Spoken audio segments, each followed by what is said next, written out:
చంద్రబాబు పంతమైతే నెగ్గినట్టే. ఎందుకంటే ఆయన కోరుకున్నటువంటిది 145 స్థానాల్లో తను పోటీ చేయాలని, తద్వారా 100 నుంచి 105 స్థానాలు తెలుగుదేశమే గెలుచుకోవాలని, మరొక వైపున వీళ్ళకిద్దరికి ఇచ్చేటటువంటి 30 సీట్లకి దాటకూడదని, ఆ 30లో వాళ్ళు 10 గెలుచుకున్న 20 గెలుచుకున్న బోనస్ తనే 100 నుంచి 120 చేయాలని. సరే, అదే రేపు జనం ఓట్లేస్తే అవి వస్తాయా లేదా అన్నది పక్కన పెడితే, ముందు అయితే తను పోటీ చేయడం 145 అయితే గట్టిగా సింగిల్గానే తను రావాలన్నటువంటి కసితో ఉన్నారు. కాబట్టి ఆ విషయంలో అటు పవన్ కళ్యాణ్ 24 దగ్గరికి పరిమితం చేసి ఒప్పించగలిగారు, భారతీయ జనతా పార్టీని 6కి పరిమితం చేసి ఒప్పించగలిగారు. టోటల్గా 145 స్థానాల్లో తెలుగుదేశం పార్టీ పోటీ చేయబోతోంది.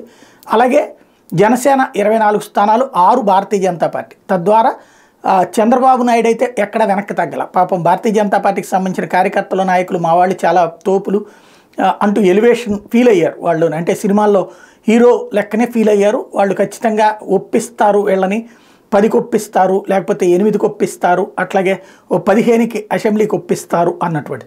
నిన్నటిదాకా వాళ్ళ నమ్మకం వాళ్ళకుంటే, తెలుగుదేశం వాళ్ళ నమ్మకం తెలుగుదేశం వాళ్ళకి ఉంది. తెలుగుదేశం వాళ్ళైతే ఖచ్చితంగా వాళ్ళ పత్రికలు రాసినాయి, వాళ్ళ అనుకూల జర్నలిస్టులు ప్రొజెక్ట్ చేశారు. ఫైనల్గా చంద్రబాబు తన పంతమే నెగ్గించుకున్నారు, కానీ భారతీయ జనతా పార్టీ ట్రాప్లోకి అయితే ఆయన బోలా.